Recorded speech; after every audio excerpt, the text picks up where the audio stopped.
Well, cash flow advisory to me is obviously a super interesting space. That's why we do what we do. And there's two key pitfalls that we see that professionals continually run into.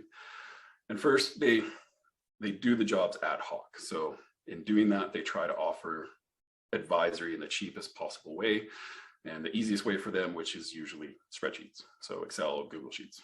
And second, for cash flow advisory specifically, professionals tend to underestimate the amount of communication that's required in the advisory service. So we talk about this a lot, when it comes to what is a cash flow conversation.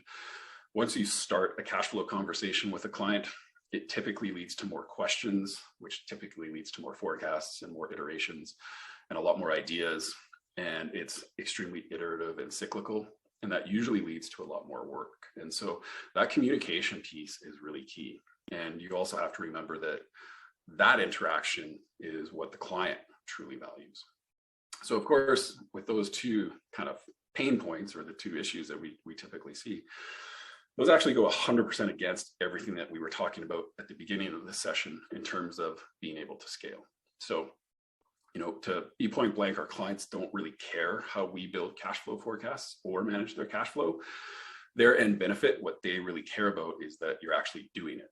You're guiding them through their financial future. You're helping them manage their workloads. You're helping give them or get them free time.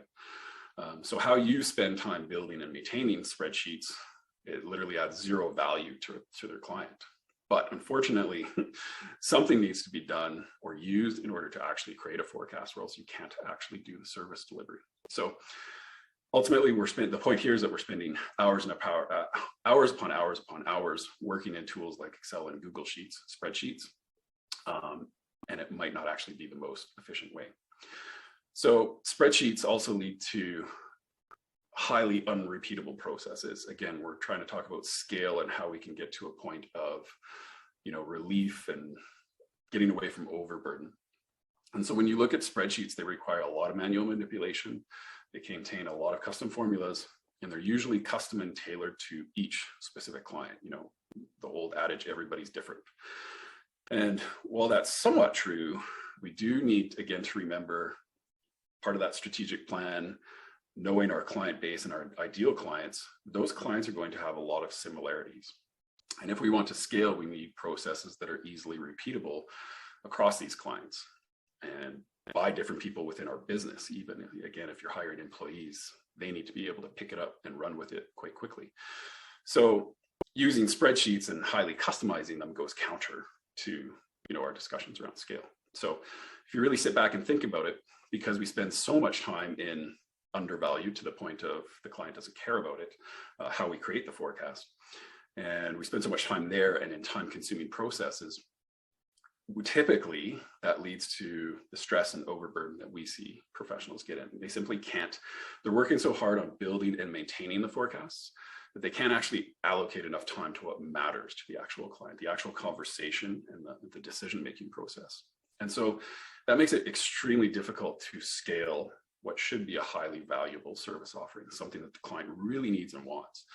Every professional we've ever talked to always says, I've got at least 2 to 3 to 5 clients that could really use controllership, cash management, cash flow planning services. So the demand's there. It's just hard to execute if you're not putting your effort into the value added piece. And if you're just simply wasting too much time on essentially what is scope creep, doing too many customized forecasts for too many different people. So cash flow advisory is 100% scalable. You just have to plan it out, the service offering out in advance, just like how we discussed at the beginning of the session. You need to think about what kind of cash flow services you want to offer.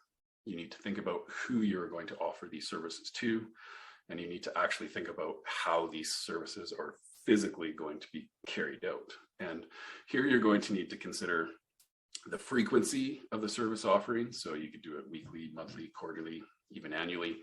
You need to think about the technology that you're going to use to carry out the actual forecast. And you need to think about how you're going to communicate with your client around these services, as well as not just how you're going to communicate, but the amount you will be communicating with your client around these services. Again, that's a very often overlooked portion of this service offering. And if you can answer all of these questions, Much like any service offering within a professional firm, you're going to have a good framework around what your cash flow advisory services should look like. You're going to be able to describe the value of the service properly to your clients, and really make an impact on your marketing and your sales process, as well as your general messaging. If you sat back and you've actually thought about the process as a whole and mapped it out as we just described, it'll also lead you to think about the actual service delivery as a whole. It'll help cast some light on why spreadsheets can actually work against us in creating profitable, scalable cash flow advisory services. Because again, if you put your client hat on and you think about what they value the most, it's that interaction and the advice and the guidance that they value the most. So the quicker you can get them there, and the more that you can talk to them about it, and the quicker you can iterate and collaborate with them, the better.